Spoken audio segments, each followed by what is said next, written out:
Eh ben alors mes figures de Schweppes, comment vont mes terrines de guêpes? Ça fait un moment les gars. Eh ouais, je sors plus la quantité, je sors la qualité. Aujourd'hui, on va faire une petite vidéo des rats de la mort qui tue. Quand je parle des rats de la mort qui tue, c'est restauration d'un cylindre à moindre coût. Je vais t'expliquer ce que j'ai l'intention de faire. Et je te garantis que si ça marche, tu pourras m'imposer aujourd'hui comme le seigneur dans ce game-là. Cette opération doit coûter un minimum d'argent. Avant d'aller plus loin, on va mettre les choses au plat. Pour comprendre ce qui va se passer, je pose toujours mes services en mécanique. 50 cm3 et plus. Comme tu peux voir, je suis en train de préparer un petit 50 top. Restauration à neuf, y compris vélo roulement. Je sors plus trop de vidéos, je sais. Mais regarde ce boulot, quand c'est tout nettoyé et que c'est propre. Le cylindre est d'occasion, on est d'accord. J'ai monté allumage propre, vilebrequin neuf, roulement neuf, spi neuf. Regarde ce carter comme il est beau. Si tu veux que je te fasse une réflexion moteur avec une prépa, me contacter dans les commentaires et on se retrouve en privé. Aujourd'hui, on va parler 70 Bidalo Factory, 49.9 Carenzi. Là, l'opération de la mort qui tue. À moindre coût, tu vas comprendre. Avant ça, le Carenzi qui est ici, je te laisse regarder le piston. Quand il y a eu serrage, il a carrément éclaté avec les segments. Tu as peur pour le cylindre? Eh ben figure-toi que je suis arrivé à le ravoir. Et je suis arrivé à le ravoir comment? En utilisant mes petits doigts et du papier poncé gros grain. Donc j'ai forcément augmenté l'alésage. Il me suffit juste de prendre avec mon pied à coulisser les mesures et de trouver le bon piston. Mais vu que c'est de la fonte, je suis arrivé à le sauver. Et vu que je suis un rat, eh ben je veux pas mettre 1€. Et vu qu'on est des rats, mon abonné m'a fait confiance, confié son 70 Bidalo Factory qu'on va bientôt monter ensemble sur une prépa, car, comme tu peux constater, il y a un bout de Nicasil qui s'est barré. Et comment on va réparer le Nicasil, vu qu'on est des rats? Mastic Saint-Ofer. Gros grain, plus grain de 1500. Qu'est-ce que j'ai l'intention de faire? Déjà, premièrement, réparer avec le Saint-Ofer le Nicasil, puis après, le déglacer. Je parle tout simplement d'apporter des rayures dans la jupe. Pourquoi? Parce qu'un cylindre glacé ne retient pas l'huile. Mauvaise lubrification, chauffe, serrage. On est sur de l'alu, ça se dilate très bien. Donc je vais faire des micro-rayures dans le sens de la jupe pour pouvoir avoir un maintien d'huile ou un maintien de graissage si tu veux. Mais la première opération, c'est réparer Nicasil. Nicasil Seigneur Zinok, made in rat de la mort qui tue. Mastic Saint-Ofer, répare métal, ponçage facile, séchage en 20 minutes. Les opérations se font ici, nettoyer le support.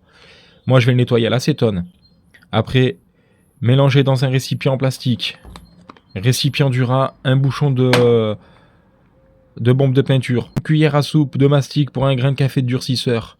Reconstituer, lisser, procéder par petites quantités pour éviter un durcissement trop rapide. Poncer au grain moyen. Ce cylindre-là va être monté avec ce pot-là. Sur quelle machine? Le 70 Top Perf de Mika. On va le passer en 70 Bidalo. C'est un set transfert. Ça commence à ouater, mon copain. Les transferts ici, les 2 transferts supplémentaires sont ici. Au lieu d'en avoir un au milieu, ils sont 3, comme tu peux le voir. Ça commence à ouater. C'est un échappement avec une bride particulière. 70 Bidalo Factory. Vilostache 6. Roulement SKF C3 céramique. Joint SPI SKF. Barillet de boîte top performance. Sélecteur de vitesse top performance. Embrayage stage 6 disques. Ressort bleu KRM. Boîte à clapper mal aussi. Pipe Most décalé. Carburateur de 24. Pot MVT S-Rail 70-90. Le week-end du 14 avril. Rassemblement le dimanche. On va runner les gars. Et il y aura le 77. Paris Kit que j'avais fait. Le 70 top performance de Mika. Et après on montera le 70 Bidalo. Commencer par un petit coup de nettoyant frein de 49. Action. Cylindre intérieur propre. Nous allons préparer le produit dans mon récipient des rats de la mort qui tue. Le mastic de Maître Splinter. On attaque, c'est parti. Je le fais avec vous. On ouvre la boîte. Les deux, il va pas m'en falloir beaucoup. Le premier. On fait péter l'opercule de ses mœurs. On envoie ce qu'il faut dans la boîte.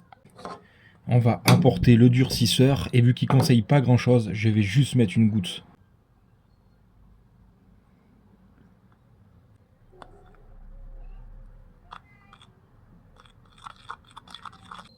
La réparation se passe ici.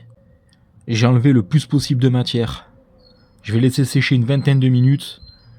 Ensuite, gros grain moyen comme conseillé et grain de 1500 pour la finition avec le déglaçage du cylindre. Et le déglaçage, je vais le faire au gasoil avec les micro-rayures, donc directement du gasoil sur mon papier de 1500. Pour les puristes, je suis désolé, ça vous fait mal au cœur, mais moi j'ai l'intention de faire une réparation du rat de la mort qui tue. Donc je vous dis, vous voyez, est-ce que vous le voyez le trou? Eh ben non, il n'y en a plus. Donc le Nicasil est revenu au Saint-Ofer. Et là, si ça marche, honnêtement, vous pourrez dire que cette réparation à moindre coût, eh ben, c'est vraiment la réparation du rat. Pour être honnête avec vous, on aurait pu mettre un point de soudure à l'étain, poncé, ou un point de soudure au semi-automatique, mais on voulait vraiment faire dans l'extrême. Vous savez ce qu'on va faire pour boucler cette vidéo?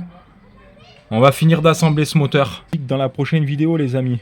Parce que, évidemment, c'est Mika qui m'a confié cette mission. On sera fixé dans la prochaine vidéo où on assemblera tout ça ensemble. On repartira à zéro de la boîte de vitesse en passant par le vilebrequin jusqu'au montage du 70 avec le squish et premier démarrage ensemble. Et si le Saint-Ofer se fait pas la malle, croyons-moi que ça va marcher et qu'il aura plutôt intérêt de mettre des plaquettes en acier sous ses pantoufles pour freiner.